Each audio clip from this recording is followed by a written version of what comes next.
Welcome back to A Bit of Curiosity. I am your host, Jeremy Howlett, and I am really excited today to have Caitlin Proost on.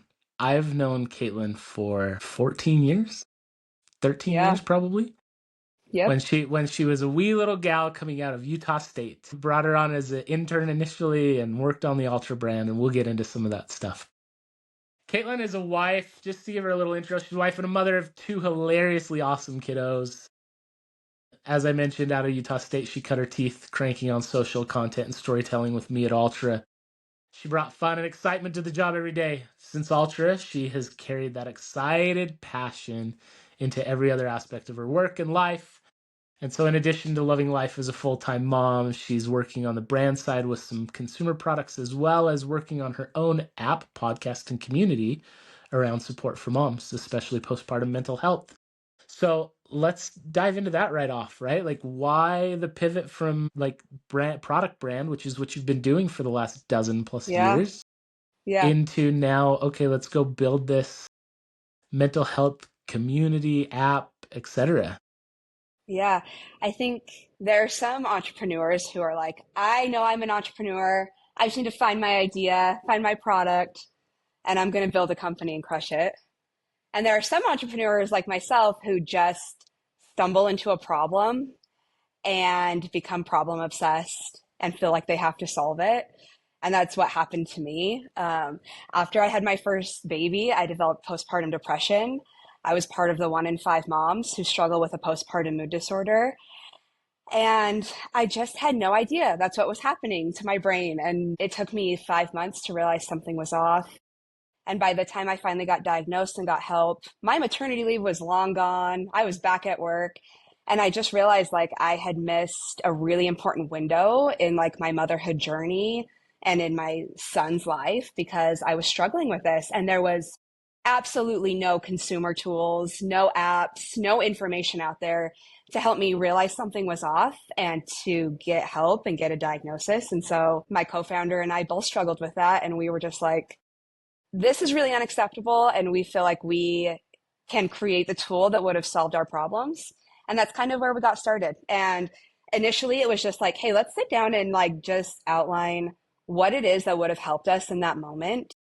And when we kind of walked away from that session, we were like, honestly, if we had a really good piece of tech and a really good app in our pockets that we went home with for when we left the hospital, that would have solved 99% of our problems. And we built a really great MVP and we took it to a bunch of psychologists and therapists and doctors. And what surprised us was that everyone agreed, like, this is exactly what we need to bring to market.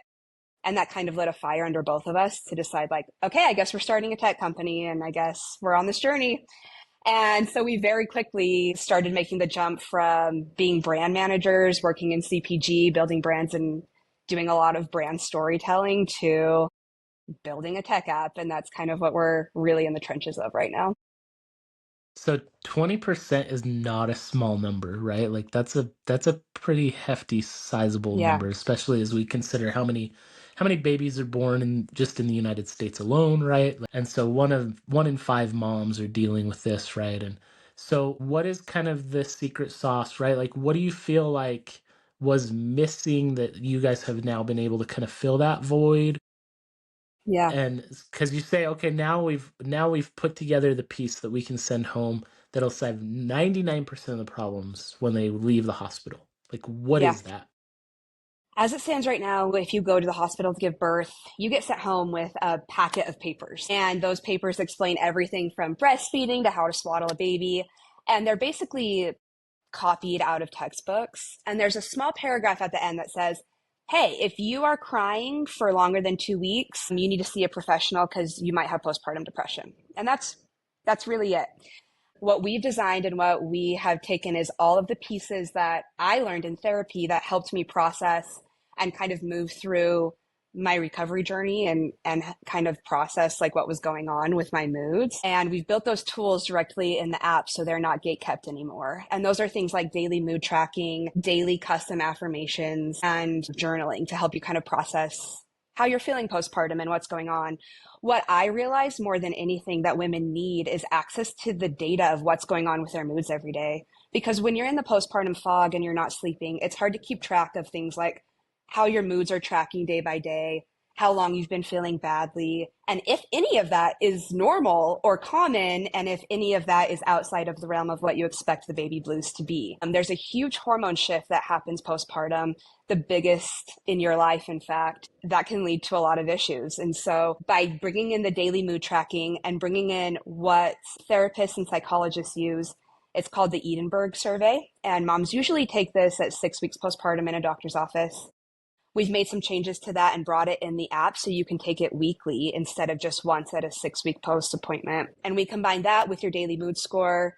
And we have some built in some really great AI. The great thing about AI when it comes to mental health and detection of early symptoms is the AI can detect patterns much quicker than you might in yourself as a person. The AI can tell us, like, hey, we have some early warning signs here that might mean that you are more prone to develop postpartum depression. So let's set up some things in place within the app to help you not go down that path, or let's get you some early intervention help. And a combination of all those things are what we believe will really help most women.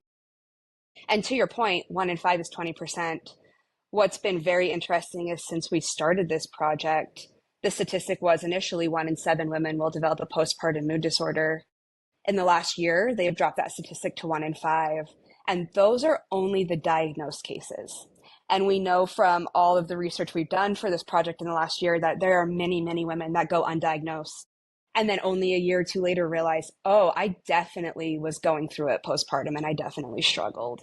And so our goal is to just bring your own personal data in your own hands so you can see how you're trending and give you recommendations on if that's normal or if you should try to get some help. Fascinating. So with all of that, right? Like for some of those listening might say that sounds like a lot, right? Like Yeah, I've got to take care of a kid. I've got to track this and I don't like how do you make it simple, right? Like it's because it can seem like you're just adding more complexity to the potential problem. So how does it actually make things better without being too complicated? sure. Track your mood once a day and take a survey once a week that takes less than 2 minutes. And from that data, we can give you all the recommendations that you need. I think So what's they interesting So let me interrupt you. So they don't have to understand how to interpret the data. The no, app is going to interpret that data and give recommendations for yes, them. yes, Okay. Because I think like when people hear, right, well, we're going to take all this data and we're going to have it and we're going to aggregate it for it, right? Like they just hear like I got to look at a big Excel spreadsheet and try to interpret this stuff, yeah, right? Like, and that sounds really overwhelming. yeah. I mean, what the app is doing is answering the question that so many moms have postpartum, which is this normal? Am I okay? Yeah. And the app takes your data and will tell you, like, yes, you're normal, you're doing great, or hey, we noticed you might need some help, and we'll get you that help. No, that's great. So you've taken this to some psychologists and so forth. Have you worked with other medical professionals? Like maybe you're like low on iron, or maybe you need these type of supplements or whatever, right? Like, is Yeah, that stuff included? Is that down the road, like things that you're looking yeah. at, or Yeah. So there, with the roadmap that we're building, we absolutely are building in a supplement line because we know when you give birth, you lose a ton of essential minerals, things like magnesium, things like iron, and those things are directly related to your mental health. So luckily, my co-founder and I have 5 years experience in the supplement industry, and that's a very easy segue for us to build into the app and make it pretty seamless to recommend supplements that might help you postpartum. I think what's so interesting about postpartum health for women in general is the general advice that women are receiving from a supplementation standpoint is just keep taking your prenatal till it runs out. And it's like there's so much more we could be doing to support your recovery and your mental health from a supplementation perspective. But once the baby's born and there's a healthy baby, everyone's kind of like, oh, sigh of relief, we're good. And then as the mom, you're just kind of expected to like go recover and then hit it running in 3 to 4 months again. And it's much more complicated than that. yeah. So what were like so going back to work, right? Like you recognize like these were some things that I missed with my son. Yeah. Yeah. what do you feel like some of those things were? Like what, like obviously tracking your mood and tracking these things and letting AI and software and machine learning, like these things play their part in saying, hey, like Hmm. we're aware of it, right? Like be aware of this. Maybe you need to check on this. What do you think, like for because I think sometimes, right, like we may just think that, oh, I don't need this, right? Like I'm not that Right. It's person, right? not that bad. Right. Yeah, yeah, yeah. Like it sounds like, hey, your app would be beneficial for all moms in Yeah. postpartum Yeah. because then you can pick up things whether you're good or not, right? Like, but like how, so, and I think I already know the answer to this question, so this might be a little redundant question, but like my Apple Watch, right? Like it gives me little notifications. How are you feeling today? Right? How are you Yeah. feeling right Right. now? And I put Yeah. that in and it's nice, right? Like, okay, like it makes me be a little more intentional in my thought, Hmm. but that's all it does for me. Apple hasn't, at least to my knowledge and my experience using it, Apple hasn't developed any recommendations for me based on how I respond. And so it sounds like you're doing that, but you're taking it the next step further. Is that Yeah. accurate? Yeah, I mean, even if you have the best of birth experiences and your mental health postpartum is incredible, birth is such a transformative experience that there's still a lot of processing about like how your life has changed and what has happened. And the app will help you process those emotions, understand if, like I said, if they're normal or not, give you recommendations on like how to further your processing and healing. It also allows you to bring in people in your real life village. So, one of the things that I struggled with personally was expressing to my partner, like, I'm struggling and I'm not feeling normal. I just didn't really have the words to communicate what I was going through. And so, an important piece of the app that we've built in is if you choose to share, we will send your mood updates to people in your life that can check in on you and help you. And so, if I mark that I've been feeling overwhelmed and frustrated for the past few days, the app will give me a notification that says, "Hey, we've noticed you've been feeling down. Do you want to share this with anyone in your village?" And I can select people to share what's been going on, and the app will recommend to them how they could help me and support me. And so there's really this community and education aspect that we're building in for everyone that surrounds a mom postpartum to like lift them up and help them, because we found that spouses, friends, family, everyone wants to help a new mom. No one's quite sure how, and no one wants to overstep. And so by the technology can really like break down those awkward conversations and really give like specifics on how you can help a new mom in your life that you love. And so to me that was a very important piece that we built in. No, I love that because I think like it's easy for us to bring over the casserole, right? Like, and Sure, yeah. I'd say like there's a movie I watched years ago, right? Like she just had a baby and she's got like 20 casseroles on the counter, right? Like, Yeah. and sometimes it can be like that, right? Like it's like, oh, everybody's coming, like the whole neighborhood is pitched in, Yeah. but like, but at the end of the day, right? Like, okay, a casserole's nice, like it keeps me from having to cook, right? But I probably need some real like intimate human Yeah. connection to share, Yeah. okay, like this is a struggle, or like I might need you to come and take my kid for an hour, right? Yeah.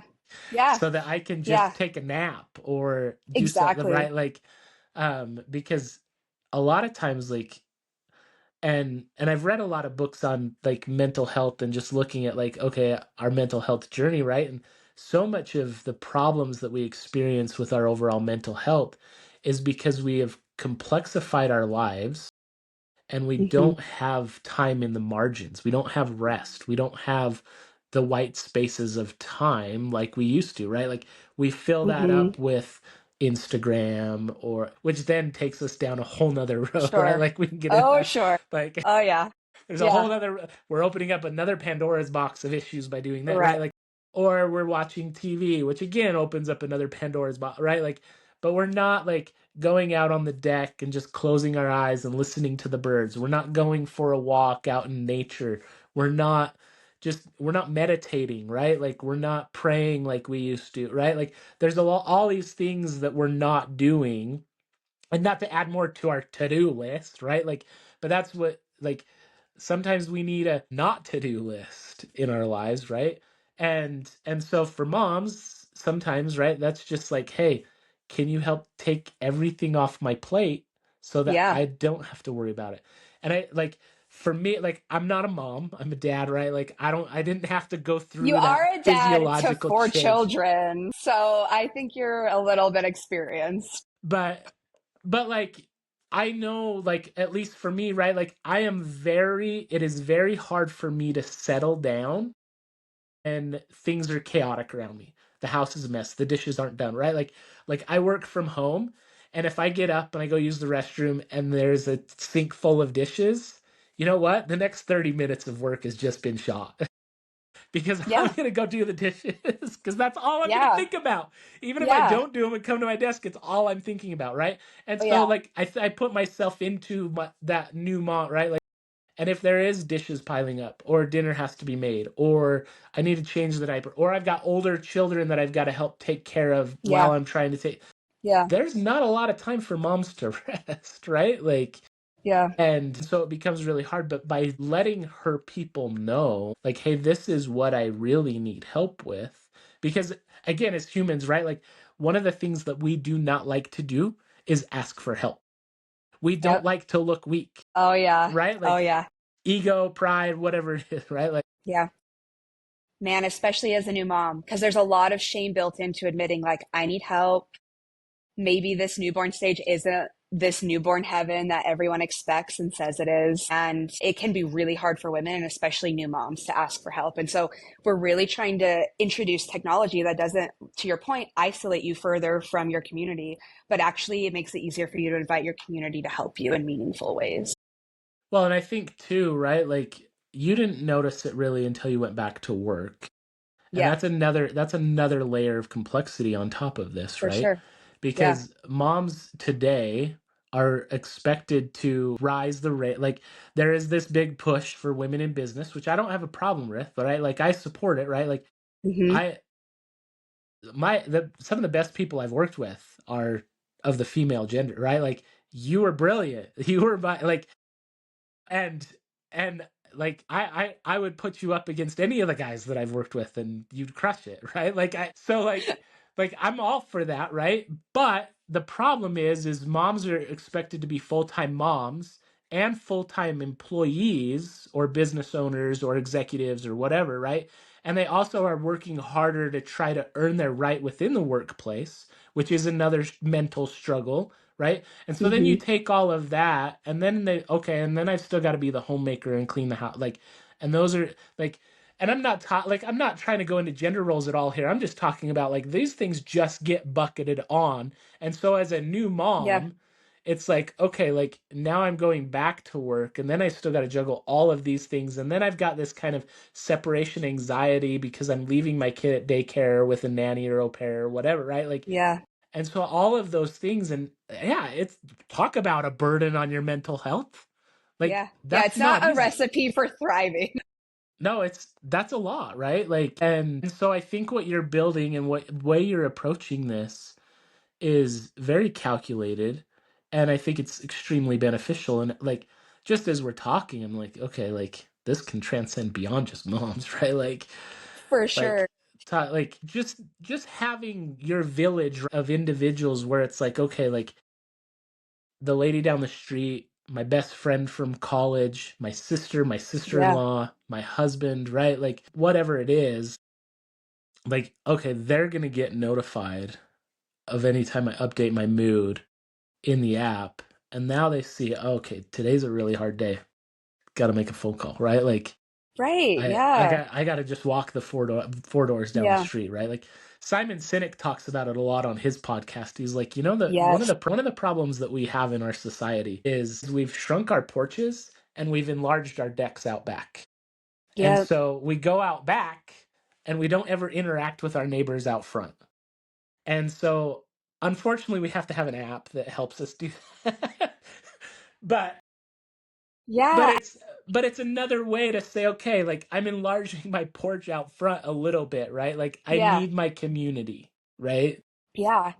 I think like there's this old adage, like it takes a village to raise a child. It takes a village to be a thriving mom. And I think that more and more on social media, you're seeing women come out and say, I don't feel like I have a village. And that's really concerning to me because historically, motherhood and raising kids has always been a very social experiment right up until like the 90s, right? We kind of raised our kids in community and together. And I think that so many women do have people in their community behind them that love them, but maybe we've just forgotten how to really step up for each other and we don't know how. And so let's make that really easy for you to ask and also for people to give and for you to receive. And I think that that would take a lot of the mental load off of new moms. So it's a big piece of what we're trying to build. Yeah.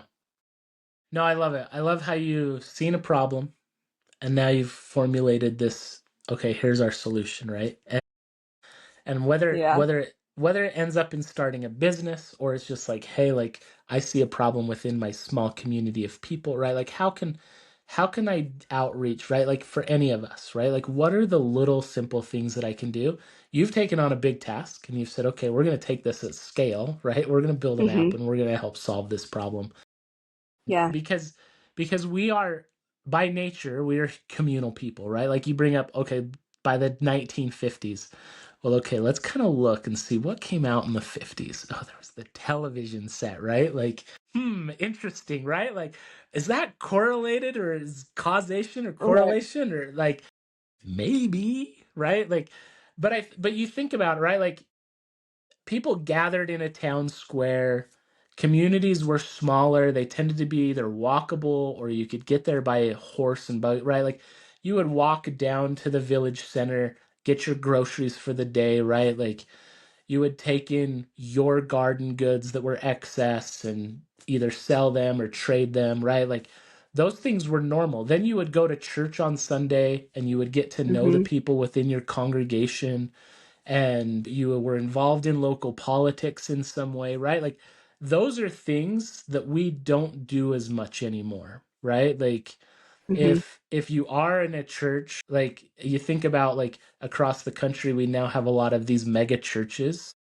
And okay, well, if I'm a member of a mega church, and I'm not saying there's anything wrong with that, but you're there worshiping with 2,000, 3,000 other people, how easy is it for you to get to know a handful of people really intimately and really well? Yeah.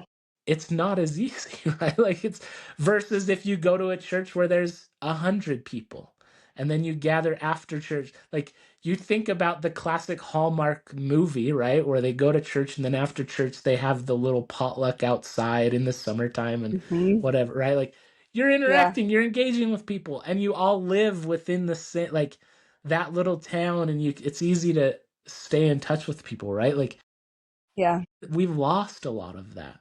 And again, Yeah. like we talked about, right? Like front porches are shrinking and back decks are expanding, right? Like we spend more time either in our homes or in our backyards than we ever do out in the front yard. And so we aren't as aware of the people around us externally. Yeah. And what's even more fascinating is like more time like this, developing parasocial relationships that don't Mm-hmm. translate to any meaningful actual social interaction.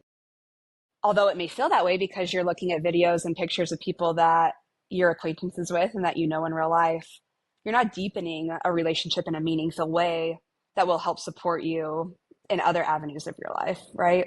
Yep. And so I think like I love the app concept, right? And my Mm-hmm. advice to everybody out there, right? New moms, parents, individuals, whatever, right? Like go enlarge in your community, right? Like find ways Yes, to have true, in-depth, sincere conversations with others. There's a few things that I've done over the past few years because being an entrepreneur and working from home can become very isolating and for sure. it's very difficult, right? Like and post COVID many of us are experiencing it whether you're an entrepreneur or not, right? Like one of my close friends here in my neighborhood, he's a developer but he works from home.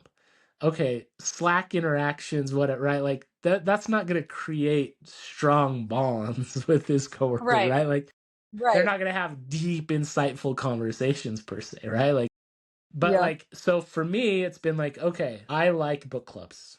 I like to talk about I like to have deep conversations And books are a pretty good way to get that started, right?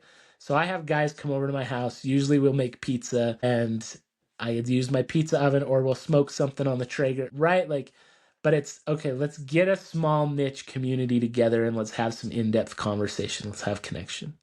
That's one thing that I've done. I love it. It's It's great. huge. Yeah. Yeah. The other thing I've done is I started a podcast. It's like, okay, I want to talk with people, right? Like, and I could take Right. this next level and have these conversations in person, but at Yeah. least I can see you. We're talking about things that actually are Yeah. meaningful, in depth, right? Like, and so that's another thing, right? Like it's like, and I'm not saying everybody needs to go start a podcast, right? But like, but it's an opportunity to have more in-depth conversations. And then something that I started about 3 weeks ago, I was listening to Ed Milet's podcast, and he laid out 21 things that he does on a daily basis that he has developed as habits. And one of those is to send a few people a personalized video on a each day, right? And so, and doing that, like, it's been really fun. I've had some fall completely flat. People haven't even replied. It's like, okay, like, I loved yours, by the way. maybe that didn't I go there. was so happy when I got that. And that's more often what I hear, right? Because like I could send you a text, right? Like, and you'd be like, "Oh, thanks, good to hear from you. I appreciate it. Glad you're thinking of," right? Like, or I can post on your Facebook wall, right? Like, or throw a comment on your Instagram, which those are all nice, like whatever, right?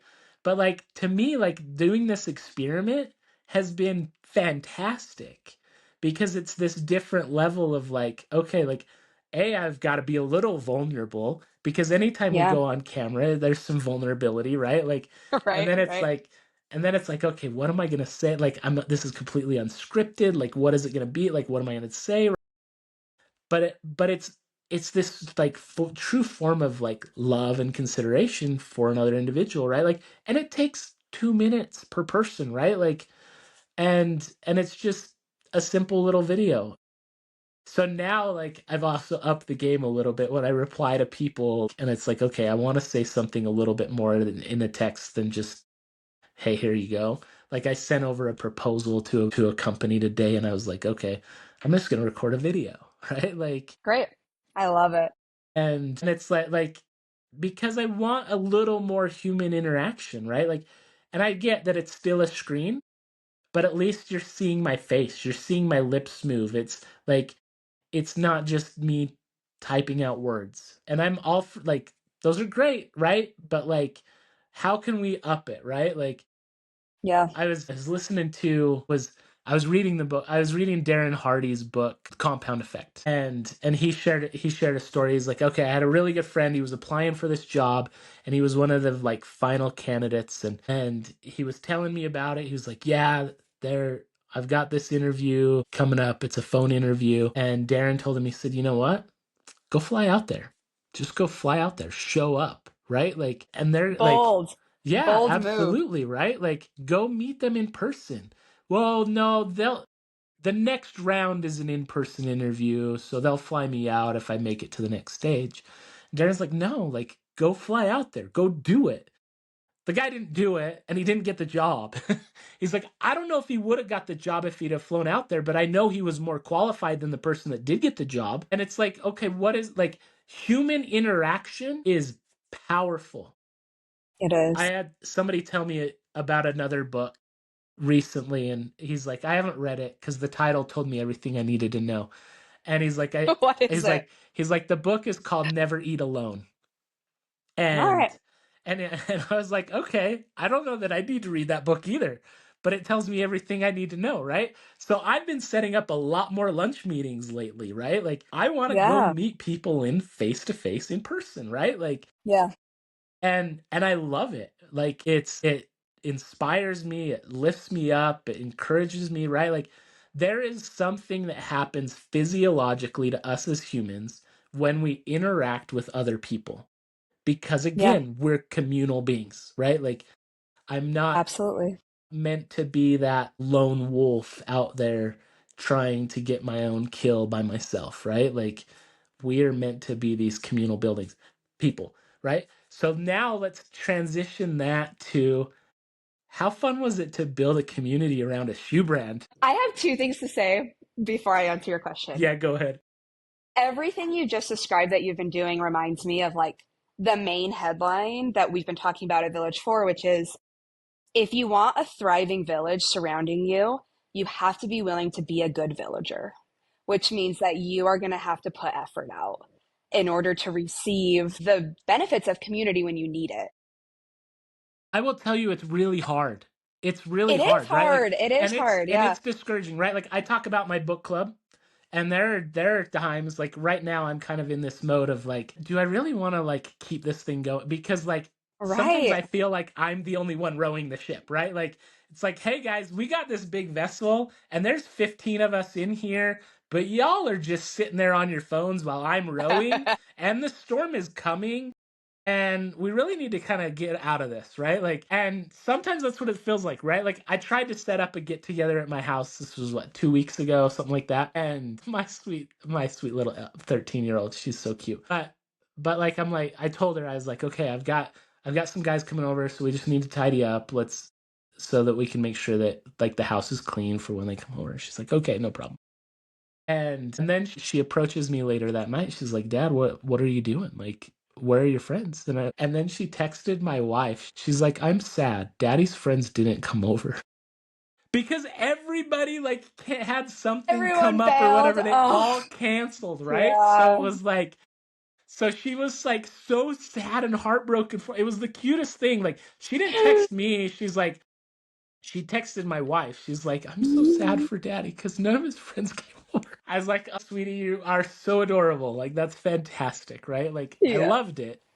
But yeah, it's hard, right? Like it is Yeah. hard to put ourselves out there and to Yeah. create community, right? Like, but Yeah. we need to put in the work. We need to be a good villager, because if we do, it's going to eventually be reciprocated, right? Like, For because sure. I know if I was in trouble or I needed something, I could call on any of those guys and they would come running, right? Right. They may not come running to a get together on a weeknight because they're either putting their kids to bed or they're trying to give Sure. their wife a break or whatever, right? Like, and I'm all for family first, but I think sometimes like especially like, and I think women need it too. Well, actually I know women need it too, but like guys definitely need time with guys. Like Yeah. we need like 100%. we need that time.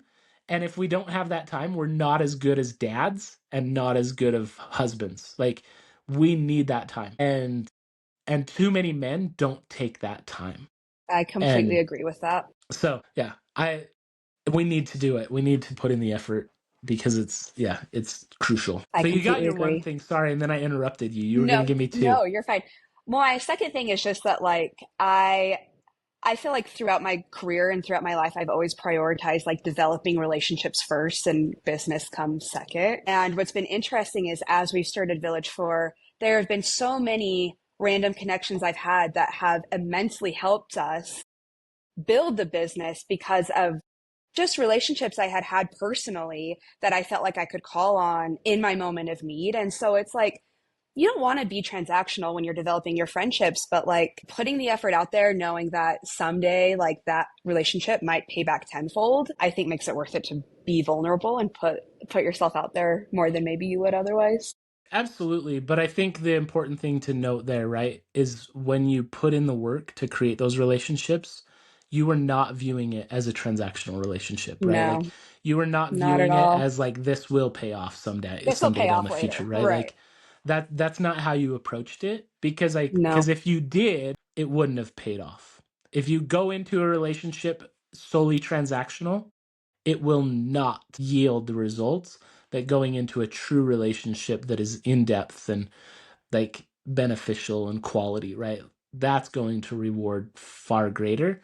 Even if that person never benefits you in a financial way, it's going to benefit you in some way for 100. sure. Like I had a friend, I had a friend that his wife had a stroke recently, and that was extremely hard for him, right? So, Mm-hmm. who gets the video that day, right? Like he does, right? Like he's definitely getting the video that day. Yeah. And but I was headed out of town. I was gonna drive right past the hospital she was at. And so I was like, hey man, let me just stop by and give you a hug, right? Like, that's all. And I got there and he's like, hey, she'd love to see you, right? Like, come on up. And and just that little interaction with them, right? Like, it meant a lot to me to be able to give Yeah. my time and to be there and to be there for them. And I know it meant a lot to them. Yeah. And but that's the power of community, right? Like, is being able to reach out and say, hey, I'm thinking of you, I'm there for you, right? Like, and then to show it. So yeah, powerful. And yeah, I think like I love the aspects of community because I think it's so crucial to us as humans, and we're letting it slide. We're Yeah. thinking that the Facebook friends, the Instagram followers, the stories, the likes, the comments, that those things are enough of community, and they're Yeah. not. You're And I completely right. yeah. I mean, we talk about like not only postpartum mental health issues, but the mental health epidemic in America as a whole. And unfortunately, we're just kind of filling this pipeline of young adults who are going to struggle because they've spent the majority of their teenage years on a screen, on a phone. Well, and I think that like as I've thought about this, especially over this last week, a lot is one of the things that's most detrimental because of that is they don't know how to sit in silence. They Wow. they they Yeah. don't know, they don't have time margin, right? They don't have the white spaces of time, and that causes there is no rest, right? And so their brains are always firing. And I think that's a major cause that we're not talking about as much as we should be, right? Like, and I think that's the big problem to the device, right? Is because it's always on, it's always connected. We've got a 24/7 news cycle. We've got sports on every time, everywhere across the world, all times of the day. Instagram is infinitely scrollable, right? Like, I could spend 24 hours a day, 7 days a week scrolling through Instagram, and other than ads, I would not see the same content twice. Yeah. Like, there is so much information out there. And I think it's interesting, right? Like, what is it? Our newspaper alone is like more information than people had in a year in Yeah. like the 70s. Yeah. Yes. Yeah. It's crazy, right? Like, Yeah. and yeah, how many websites and Google pages, like news, like it's all out there, right? And so with all of this, we feel like we always have to be consuming. And when we're always consuming, we're not creating, and we're also not sitting in quiet space, right? A speech that I heard recently, sometime last year, calls it mui, right? It's a Japanese word, essentially means not doing, right? And I love that, right? Like, we need more mui, we need more time not doing, right? Yes. And because we're always doing, and Yep. it's such a detriment on our mental health. And even like, and I'm grateful for apps like Headspace and whatever, right? But even Headspace, I'm still doing something because I'm listening, I'm consuming content to try and put me into a meditative state, right? Right. I'm still consuming at that point, right? Right. Like, and instead of like, okay, I'm gonna put everything into do not disturb. I'm gonna, like, I mentioned Darren Hardy, and it does his Darren Daily, and one of the things that he talked about is they do a 24-hour. They encourage all of their employees to do a 24-hour information fast. So they basically fast from consuming any information, right? Like, and how, like, what would that do for us as people, right? Like, if I just What hour do you stop feeling anxiety and just move into acceptance? I'm like how long would it take my brain to be like, okay, everything's turned off and I'm okay with it? for a lot of us probably take a little bit, right? Like, it takes some time. Right. Yeah. So, but coming out of that, how refreshed are you gonna feel? Oh, Like, yeah. I try to take my Sundays and, like, okay, no social media at all on Sunday, right? Like, completely disconnect from that. I try not to watch anything on Sunday. Though my kids are always like, hey, let's watch something as a family. And it's like, okay, well, give in, I Yeah, guess, or whatever. But it's just having that one day a week where I can just, okay, I can disconnect from listening, right? Like I will read a book, I will read content, but I won't read the news. But I won't do social media. And I just love, for me, it's a great way to, okay, disconnect and just be a little more present throughout the day. I journal a lot on Sunday. I will usually write more on that day. I feel a lot fresher. And yeah, I think we all need a little more disconnection. yeah, We need the connection physically, intimately, but we need the disconnection electronically, technologically, right? yes, So, which I love and again, back to the app, right? Like, I think you're trying to create this connection offline in a way through being connected online in like yeah, soft way, right? Like to try and create some counterbalance between the two to really help yes, moms take care of themselves and be more present in their own lives and aware of what they're feeling and what they're dealing with. And like intention is such an important word that I feel like we miss a lot, right? Like we go yeah, throughout our yeah. days and we just, okay, I've got the to-do list. I just kind of roll through the routine and I don't have a lot of intentionality to it, right? But when we sit down and we journal, when we start thinking about how we feel, when we start Hmm. thinking about when we start touching our dreams or dreaming, right? Like now we're becoming intentional. And now that changes, right? Like there's something within us that shifts and creates a little more energy and excitement and connection and like all of those things, like the endorphins start to fire. But when we're not intentional, we just sit around, become a little more lazy, kind of lose sight of it.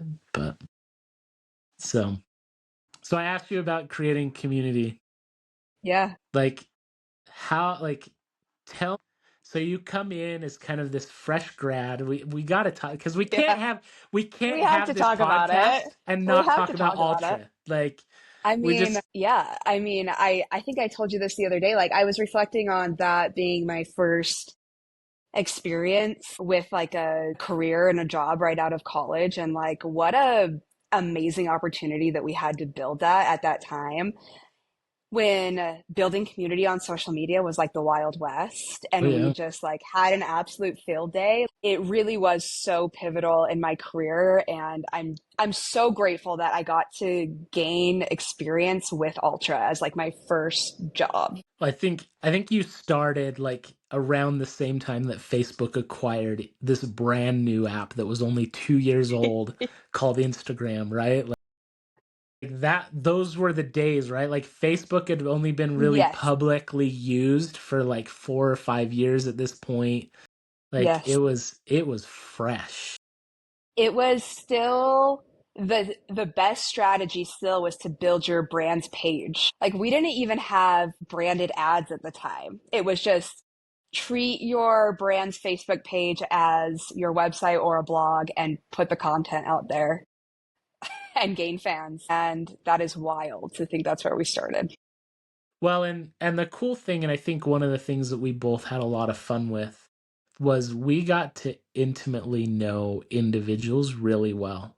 For Yeah. like those early days, right? Like we knew who our super fans were, and then Yeah. and then we would go to races and we would meet them in person, right? Like, and then the Yeah. connection became real, right? Like Yeah. we built an ambassador group that was 150 Yes, we did. strong, Handpicked. handpicked. The Excel spreadsheet, pouring through that thing after hours. Like, yes, Oh, like, yeah. Yeah. I remember. But you're right, because like I mean, we're still in the community in the area where Ultra was started, and like I still recognize names when I see them pop up on races, or there's like local running coaches that I'm like, oh my gosh, you were an original Ultra ambassador and I remember you. I think what's crazy is like realizing from a brand perspective, like how powerful those people were and how many brand conversions happened because of those relationships. It's really stunning to think about. well, yeah, it was all qualitative, right? Like we couldn't quantify Yeah. it. And so No. we had to try to justify to the parent company like what we're doing is valuable. And I remember sitting, maybe I shouldn't tell this story, I don't know. I was sitting in a meeting with the The CEO. NDA is surely expired at this I was point. sitting in a meeting with the CEO of the parent company, and he was trying to pitch something, and I was like, "Well, you know what we really need is we need a little more help on the digital side of things. We could use some more content and stuff on social." And he's like, "What? You just want me to hire a bunch of monkeys to go slap on the keyboard?"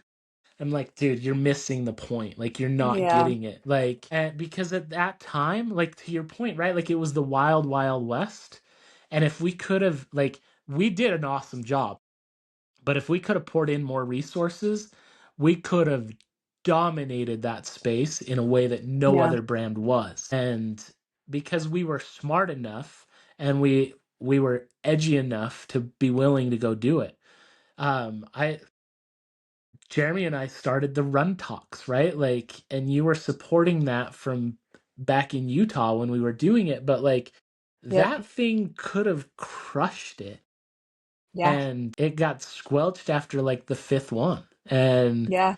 we never had a chance, like, again, compound effect, right? Like For sure. it was going like this, flatlining, right? And that's okay, but it was going to hockey stick if we'd have stuck with it. Like we had plans to get a sprinter van, deck that thing out, travel across the country, right? Like have a crew doing this, line these up. These were TED Talk style in the running community. We were partnering with local retailers. It was gonna be phenomenal. Yeah. And And and the I information was so valuable. It was. And maybe I'm just telling myself that because I loved the idea and I was passionate about Yeah. it. Nobody else has really seemed to run with it, so maybe it's not a Yeah. great idea. But like I thought it was gonna do something. Like I thought we had some potential with it. But like that was the early like because we were that was like some of the first like Facebook Live event. Like it was like Yeah. Facebook just Yeah. came out with this live streaming feature, and that was kind of part of what stimulated the idea. Let's go leverage this, right? Like and yeah, so so many fun things, right? Like but it was so cool because it was all about community, right? Like and we were building this super rad community around this footwear brand, and it was awesome. Yeah. I think what's hard for corporations or some brands to really grasp is like so much of building a community and community programs that are successful is at first you just feel like you're doing something that's not going to scale, right? Hmm. You're putting all this effort into building these relationships and it doesn't feel like it's a scalable thing. And I mean, I'll never forget one of the first viral posts we had for Ultra was when we had a trail runner whose dog passed away. And we sent him a new pair of Ultra shoes with the name of the dog embroidered on the shoe. And he obviously wrote a very like heartfelt thank you post about it on social. And that thing just took off. And I think that was the first real lesson for me. And like, this actually matters. Like, you talk about converting people to a brand for life. It's doing the things that seem like they're not scalable and they're not necessarily efficient, but that's how you build a brand community that Yeah. is engaging and thriving. It's how you build any community. Community like at the raw level, community is about people. It's about love of people and doing things that matter and make a difference. It was $120 pair of shoes, right? Like at Right. retail, right? So our cogs were obviously Yeah. lower than that, right? And then we probably spent $5-10 to embroider them, right? Like Right. and then another $10 to ship them out to them, right? So okay, it costs us $150, let's say, right? Like that's so cheap. And whether he writes the post or not, Yeah. It doesn't that matter at that doesn't point. matter, right? Yeah. Like Yeah. yeah, okay, if we want to quantify it, right? And okay, what's the ROAS of that? Well, okay, well we got so many views and likes on his post, which means if we take these numbers and we kind of look at our average, we probably got this many clicks to the website, and then our conversion rate's this, and so we probably got this many sales. Okay, but there's Sure. Yeah. like okay, whatever, right? Like but not all data needs to be quantifiable data. And I think that's the problem. I think that's the problem that we have in society today is everything has become quantified, right? And I I'm like, okay, what doesn't get measured doesn't get managed. And I understand that, right? Like, I think it's important that we measure things, right? Like your app is measuring certain things, right? Like, but at the end of the day, qualitative data is as important, if not more important, than quantitative data. And like, because I don't need to quantify my relationships, right? Like, I don't need to say, okay, Right. well, I went out and I made 10 new friends last month. And of those 10 friends, I'm going to be able to get business relationships with 3 of them. And that those each of those business relationships are going to result in 10 grand a piece. So it's 30 grand. So if I go talk to 20 people, no, like they're relationships, right? Those are friendships. Like, Yeah. I don't care if I make a dime off of that relationship, right? Like, to me, it's about doing the right thing and reaching out and saying, okay, let's have a deep conversation. Let's get to know each other. Let's talk about stuff. I was at a lunch this last week, and I sit down and I start engaging with the individual next to me, and we just talked about how he's a grandpa, and his granddaughter comes up to him and he's like, "Gpa, you take me to Disneyland." And he's like, "I'll take you to Disneyland. Absolutely. Like, let's go. We can go right now." He's like, "Yeah, but don't bring mom. Just you." And he's like, can I bring Gma?" And she's like, "Yeah, you can bring Gma. So me and Gma can go to Disney." And he's like, "Okay, done. Let's go." And he's telling me this story, right? Like, he's telling me all about it, and it's like, that's like, and I'm like, that's awesome, right? Like, he's like, I would take her to Disneyland in a heartbeat, right? Like, she's like 3, right? Like, and so we're getting into these deep conversations, and it wasn't until the very end of like our interaction that I actually found out what he did. And I really like, and that Yeah. doesn't change what our relationship is, right? Like, it's like, okay, cool, like, that's the company that you're with, great, like, that's awesome, like, but like, our lives are so much deeper than that, right? Like, but if we look at every interaction, if we look at every relationship as what can I get from you, what can I gain from you, then we're not going to have good quality in-depth conversations. Right. And so, and I think like that's what was fun. Like, it was fun building a community with that thought in mind. The Yeah. problem was, yes, we had to report to a parent company and they didn't like that strategy and And there are budgets. whatever, but It's like, it's I mean, for the initial ambassador program, we were doing what? 2 free pairs of shoes a year. yeah, it was, and we gave them half So off anything else, right? there you go. It was nominal, right? Like, okay, like, even having 150 of them, right? We're giving away 300 pairs of shoes. Right. But as Golden and Brian were firm believers in the ambassador, they loved it, right? Like, Yeah. because like you could look at the sales just from the ambassadors alone, because they like 2 pairs of shoes, that was not enough, right? Like, but we were essentially giving them wholesale cost on anything else. Yeah, they some of those ambassadors were mini retailers for us. Not that they were reselling them, but because they 100%. were buying the quantity that some of our small retailers were. Oh yeah. And not to mention, like, you talk about a community that like becomes obsessed with their gear. Like the running community is just they find something they love and they're telling everyone about. So before you came on with Ultra, did you travel Mhm. much? Did you travel much growing up or in college? Oh, I mean, in college here and there, but not as much as we did. So what was the most exciting thing, or what, like, yeah, tell me, like, what did you learn to love about traveling when you came on with Ultra?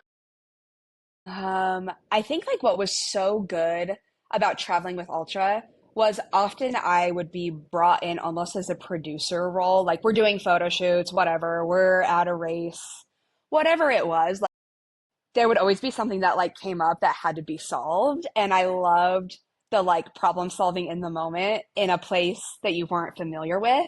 I think there's so much that you can learn about like yourself and your team and I think about like at one point we had a 3 week long shoot where we were gone and we were in 3 separate locations all on the same trip. And I mean, every day we were just solving a new problem or a problem would find us, like when the van got broken into in San Francisco and the gear got stolen.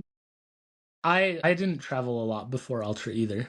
Um like I started Ultra in my late 20s, right? And I didn't travel a lot, right? Like, traveled a lot around the state of Utah, and then I'd certainly been to Southern California and whatever, right? Like, but ultra really like the opportunity to travel with a company changed my life in a crazy way.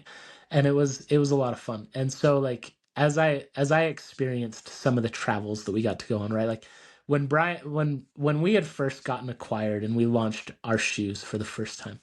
Brian and I, this was before you obviously, but like Yeah, I don't we know this threw story. loaded up Brian's Subaru Outback. He had a car topper on, and we loaded that thing up with every box of shoes that we possibly could fit in that thing. And then Huh? we road tripped from Utah to our very first Boston Marathon Expo. Boston was the first race expo that I ever worked at. That's And insane. it is First of insane. all, It is insane. You've been to Boston a few times, and so you've yes, seen how yes. crazy it is, right? And we can get into that a little bit of that, right? But we road tripped from Salt Lake all like across the country, and we went to St. Louis and Chicago and Detroit and Pittsburgh. I remember him introducing us, like he had a friend that lived in Pittsburgh and introduced us to this sandwich place there that I've taken my kids back to since, where they basically Yeah, serve you a Reuben sandwich with the French fries on the sandwich, and that thing is like it's amazing. It's an old trucker stop, like it's fantastic.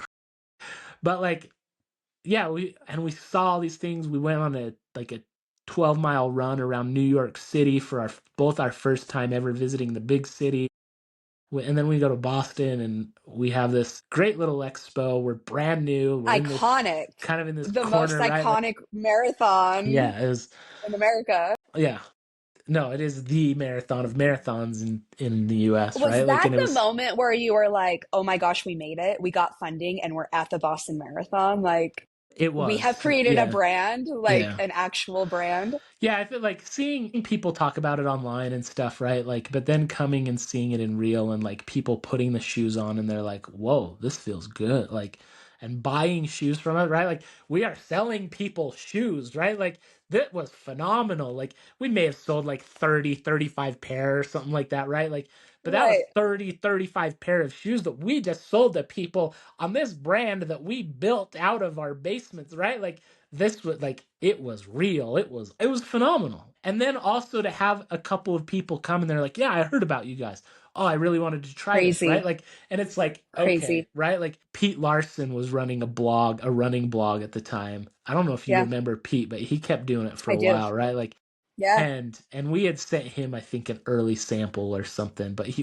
he was there and I got to meet him and he's like, oh yeah, you guys are real, like here you go. Like, and like it was people like that, right, that were kind of these quasi early influencers, right? Like when it was kind of Yeah. blog influencers at the time, right? Like, Yeah. Yeah. No, but absolutely it but was. that was like, yeah, and Boston made it real. Like it was like, okay, like we are here. We are at Copley Place. We are right off Boylston Street. The finish line is there. Like, we are selling Yeah. shoes against Adidas and Brooks and You're doing Saucony, it. and like here You're we doing are, it. right? Like is fantastic. And then to come back year after year, right? Like and experience that and to watch the brand go from this small corner 10 by 10 to a 10 by 20 to a 20 by 20, right? Like and just grow year over year and see that okay, like yeah, here we are. Like this was awesome. Yeah, I think amazing. it's so interesting. I was talking to someone, I was out at Expo West and I was telling someone that I used to work at a running shoe brand out of college, and he was like, "Oh, a brand." And I was like, "Ultra Running." And he's like, "You know that that's a big brand and you can just say you worked for Ultra Running." And I was like, "I know, but like in my head it's like it was just like such a long shot. Like I truly can't believe that you guys started a running shoe brand when you did, when literally all there was Nike, Asics, and Saucony. Yeah, I was Like, thinking about it the other day, what right? a Like big bet that was at the yeah. time. No one would have advised you to do that.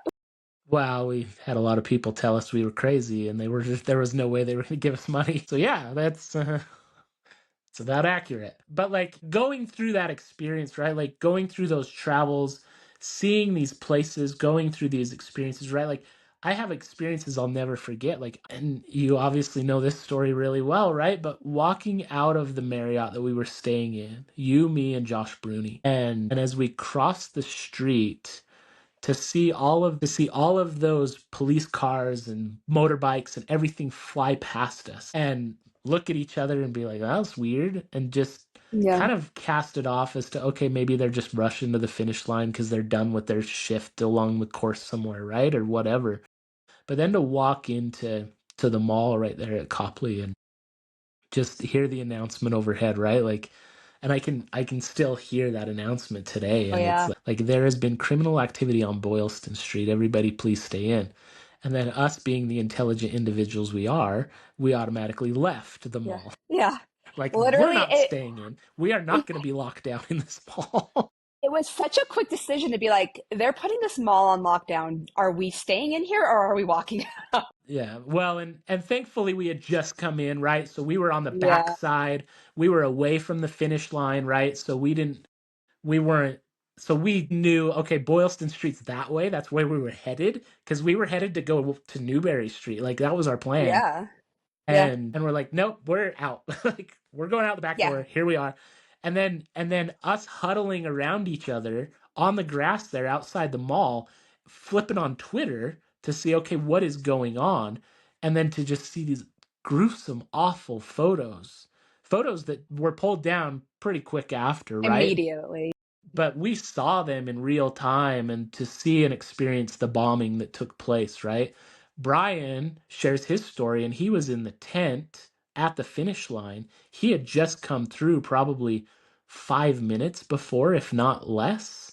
And he was in the Hmm. finisher's tent and felt the shake and was on the phone with his wife. And he's like, Xana, what was that? Like, and just how surreal that experience was, right? And then like I have pictures of us in our hotel with SWAT and military police down on the streets with no individuals out there. And finally, by the evening, we were able to leave our hotel. And I remember you, me, and Josh walking to the north end, and everything was, It was so it was bizarre. so bizarre. It was so quiet Yeah. around Back Bay, that area, and across the park. And then it was almost, we got to North End and it was almost like nothing had happened. Like I remember walking into a restaurant and it was kind of like everybody was People just were going about there. their evening. Like, Yeah. Yeah. but it was this weird, eerie kind of juxtaposition between like Yeah. coming from Back Bay up to North End, and like Back Bay was just locked down and shut. Like we had to show our IDs at the hotel to be able to get back in, and like Yeah. it was crazy. Yeah, what an experience. It was wild, especially like, And you're yeah, like the 24 juxtaposition. right out of college experience. Yeah. Yeah. Yeah. It's so interesting because like I was so young and Was that your first trip to honestly, Boston? no, it was my Okay, second. this is your second. Okay. But like the juxtaposition of the craziness of like the joy and the excitement of the race and like we had been at the finish line for hours prior Yeah. to that, like Yeah. staring directly at the spot where the bombs were detonated, and just like the luck that we happened to like be done at the finish line and be away from it when it happened. Like there's a lot to be grateful for in that, and a lot to be grateful for in that I was there with a team and I wasn't just like working that alone. Yeah. Like I don't know, it was so bizarre though and so apocalyptic to see what should have been such a joyous experience with so much community and happiness, and like the people of Boston are amazing, and then that evening for it to be just like there is no one on the street, like we are shut down, it is police personnel only, is so Well, bizarre. and it is bizarre, right? Because usually post race, right? Like it's crazy celebration, like Oh it's yeah. that like it's a happy place. People are going from the race out to Fenway to watch the game, right? Like all of, because it is a state holiday on Marathon Monday, right? Like because it's Patriots Day, and so everybody, well, most everybody, but has work off that day, and they celebrate that as a holiday. Yeah, and like it was weird. It was this weird feeling, and having been there before and seeing the celebration and like all of that just joy, and just have it all kind of erased into this mass of kind of hysteria, Yeah. fear, chaos, right? Like it was unfortunate. But And like in the yeah, go ahead. immediate aftermath, like we didn't know, like you didn't know if there was like people were planning more attacks later. Like we there was no information about like what to expect. Well, we didn't even know if we were going to be able to fly out in some cases, right? Yeah. Like Yeah. Yeah. Jer left that. He was able to change his flight to leave that night, and he was able to get out Right. and fly out. He was able to make it out, right? But like the three of us, we ended up flying out the next day, and there were still questions, right? Like, Oh yeah. are they going to shut down air transportation? Like, what is like, and yeah, because like this, yeah, we live in a post 9/11 world, right? Like, there are definitely concerns about stuff like this. Yeah, it was a little eerie, but here we are to My most exciting reminisce and tell the story. work But travel story for sure. yeah, well, come on, milkshakes in Bethlehem, Pennsylvania isn't more exciting than that, but I do love Bethlehem, Pennsylvania, I have yeah, to say. we had so much fun there. But you mentioned one other trip, our San Francisco trip, right? Like, I think we could talk about different trips we had all for another hour here, but that San Francisco trip was a lot of fun because we did 2 shoots in like 4 days, right? Like we flew into Seattle, we spent an evening shooting, we grabbed dinner, we celebrated my birthday in Seattle that year.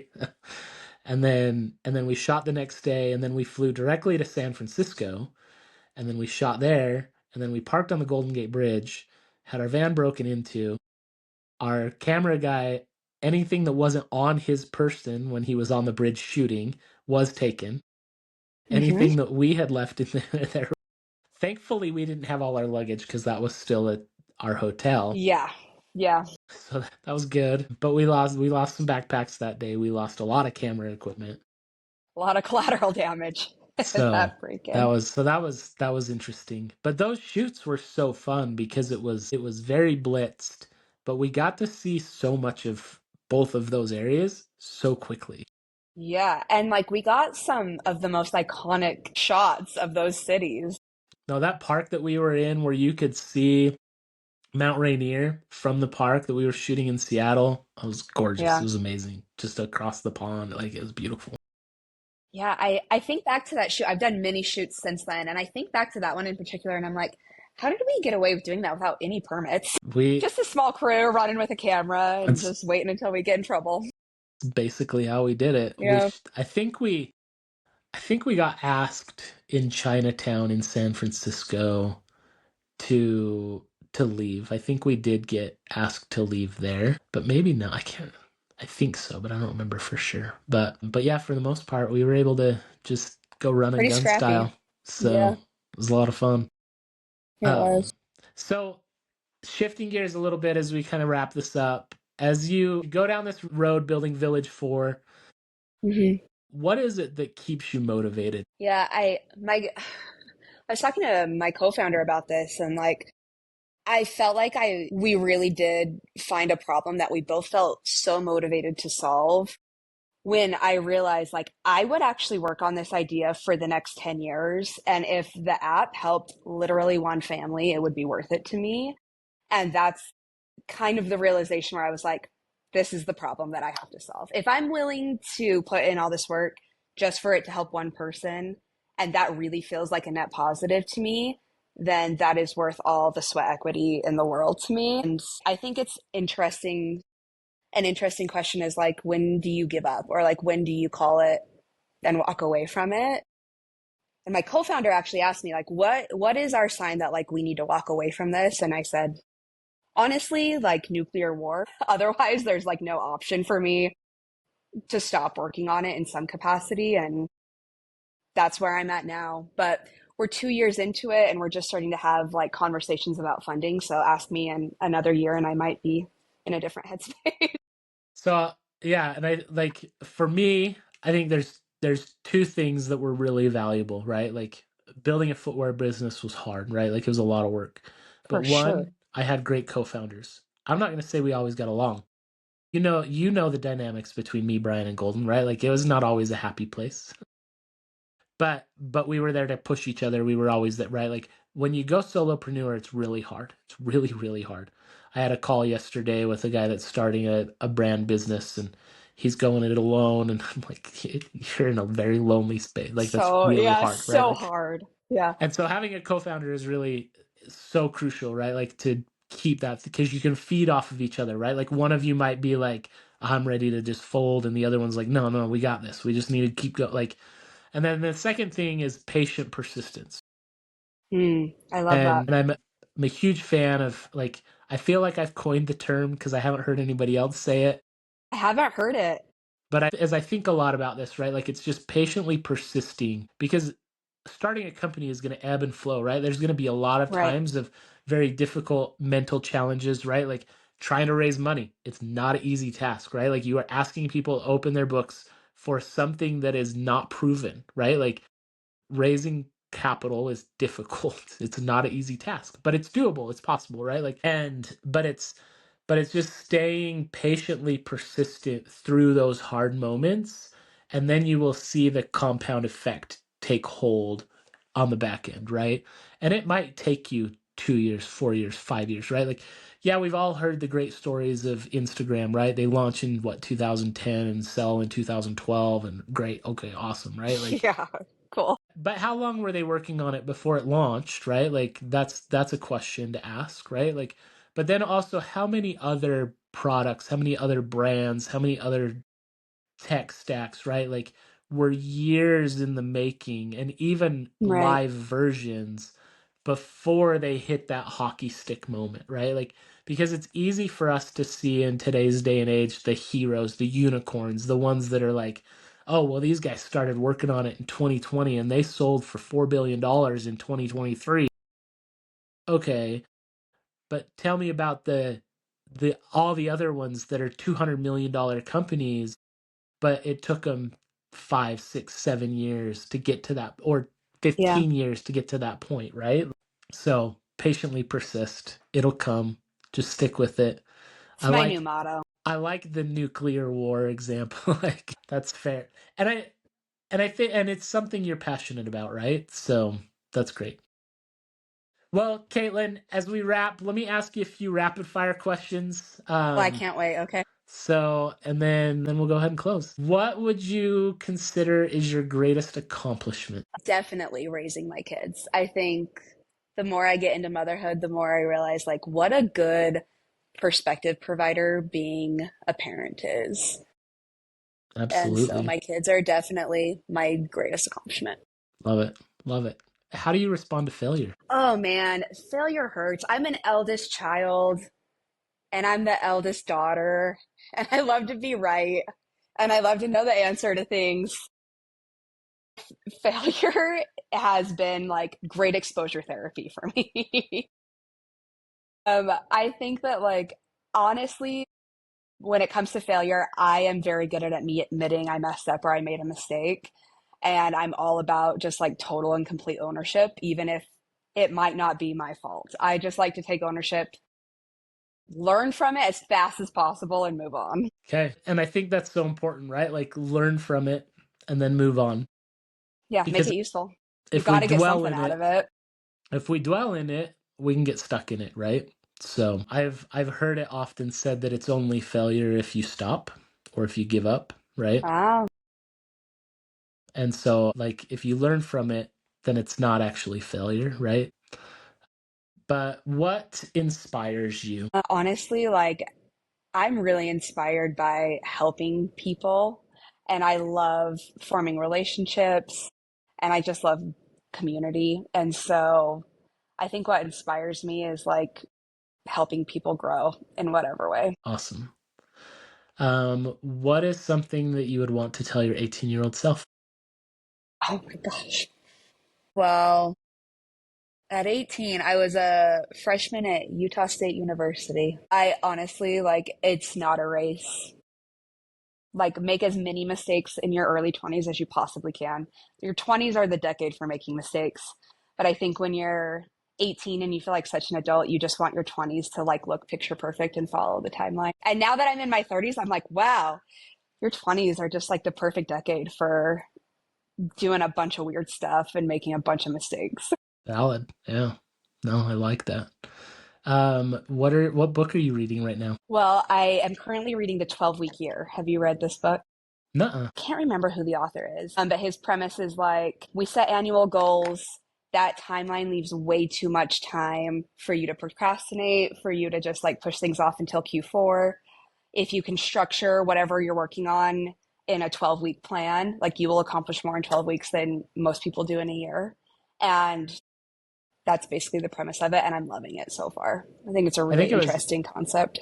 yeah, I think it was, is it Sheryl Sandberg? She's the Facebook gal, right? I think it was her that I heard say, have a solid 3 month, like, have a solid 3 month goal, have a 1 year plan, and then have like Yeah. have like a 5 year like Vision. dream or vision. Yeah. Yeah. Like, and I really like that because you're right, right? Like, is if I set it out and I say, okay, I'm in the, and the other nice thing about a 12-month year is that like it doesn't, I can start at any time, right? Like I think we get so Yeah, stuck in like exactly. New Year's resolutions, right? Like it's like, Yes, for sure. and Yeah. then by January 10th, everybody's given up. What is it January 10th or January 12th is like Yeah. quitter's day, right? Like it's like Yeah.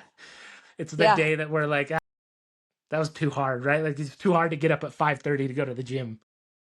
Sure. But if I'm looking at everything in kind of chunks, right? And I really like I like to look at I like to look at it and okay, what do I want to accomplish this month? What do I want to, and then break it down. What do I want to accomplish Yeah. this month? And then what do I need to accomplish tomorrow? But I like the idea of 12 weeks, right? Like I get a quarter, right? Like I get 3 months. Yeah. Yeah. That's good. I'll have to check that one out. What book have you read in the past 12 to 18 months that you would highly recommend to others? Good question. You know what book I've reread and revisited over and over again? It is called Rework, and it just like helps you by Jason Fried. And it really helps me. I'm still like working in corporate, right?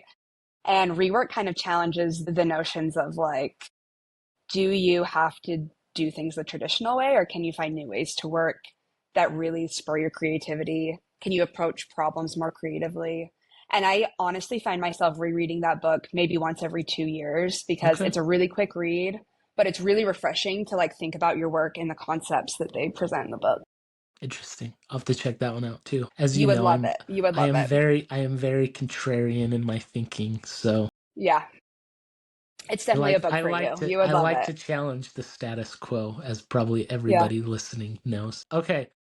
And then the most important question, where's your favorite place you've traveled to in the past and why? Oh man, I am taking my kids back here. It is my favorite place in the world. I love Maui. Like Hawaii is just the most breathtaking place. And I absolutely love it there. And I'm going there in 3 weeks and I'm very excited to bring my kids. Fantastic. I will set foot on the island of Maui for the first time in 2 weeks, but I will only set foot to get onto another plane. So You're I headed to Oahu? yeah, we're going to Oahu. So Man, that will be all fun. all But I have the not been to Hawaiian Maui. islands are just magical. I love them all, but Have you been to I think all of Maui's them my now? favorite. No, I still need to go to the Big Island. Okay. So I will also set foot on the Big Island. Our flight out is funky because we have two layovers, flying Hawaiian Airlines. Wow, So, nice. Can touch them all. but I got to go to Maui and then the Big Island and then Oahu. So, Nice. yeah, I haven't been to Maui or the Big Island yet. I've been to Oahu and I've been to Kauai. I love Kauai. It is my happy place. I would go back in a heartbeat anytime. It's so magical. Hanalei It's like Bay you want to feel is at just one with heaven. the Like earth, it's with yeah, Mother so Nature. good. So Go to good. Hawaii. Yeah. That's awesome. I'm excited to be back out there. I love it. I don't know which I like better though. We went to Costa Rica last year and I really, really liked Costa Rica. Really? Yeah. So, but the trip I'm looking forward to the most is, and the way I travel is I like, my wife is like, people are going to think that we're like being way too gaudy with, and, but like, I travel so cheap. I travel on points and I'm a Yeah. credit card fiend. So Yeah. like, I have a system. Like, so I haven't paid for flights like for my entire family in probably a couple years because I book them with points and we travel a fair bit. But the trip I'm looking forward to the most is my wife and I are going to Malaysia in August. So we'll do Amazing. Malaysia, Thailand, and then probably another country, but I haven't decided if I want to go to Bali, if I want to go to Brunei, if I want to go to Vietnam. It's a Go tough to the decision to Philippines. figure out. He would be so mad at me. You can't do it. My son is in the Philippines right now, and I loved the Philippines. but where did you go? We went to Cebu, and one of my friends lived there for a couple years and spoke Tagalog. And so he took us around. I basically got to turn my brain off, and he just gave us like an entire tour of the Philippines, and it was great. That's awesome. Yeah, so my son is in Tacloban, which is just east of Cebu. So I think like yeah, my wife has not like pushed me to go there yet, but I Is think she like hoping? hopefully no, I think we're hoping to be able to go out and pick him up in Yeah, 18 months when it's yeah, time for him to come home. So we'll see. We'll see if that's the route we go or not, but so I love travel. I love to explore this beautiful earth that we have been given, and it's so good. And we meet so many great people. We get so many, again, going back to community, right? Like the earth is such a small place and we can get to know people so well through travel. Like, and so I don't like to travel where I'm isolated and all of that. I like to travel where I get to just interact with people and see yeah. how they like. I had a guest on just a couple podcasts ago where they spent a month living in France with their kids Fun. in a small town in France. And so it was like Yeah, full in the community, right? And I've got a friend that spent months living into like Brazil and Peru, and like they've taken their kids and lived abroad in different places. And I think like that to me would be fantastic because then you get fully into their culture and the experiences. right. But so I could keep going on travel. I love it. It's fantastic. But where can people keep up with you or follow you, Kate? Yeah, you can follow me on the Village for social media pages. It's Village FOR. We're on Instagram and we're on TikTok. Okay, sounds good. Thanks for joining us. This was fun. I What a had a fun great time. conversation. It was So great. appreciate it, Caitlin. Again, Caitlin Probst on A Bit of Curiosity. Hopefully, you guys can share this with others and yeah, share the app. Check out Village 4. Are you guys, is the app live yet? Is it in the App Store?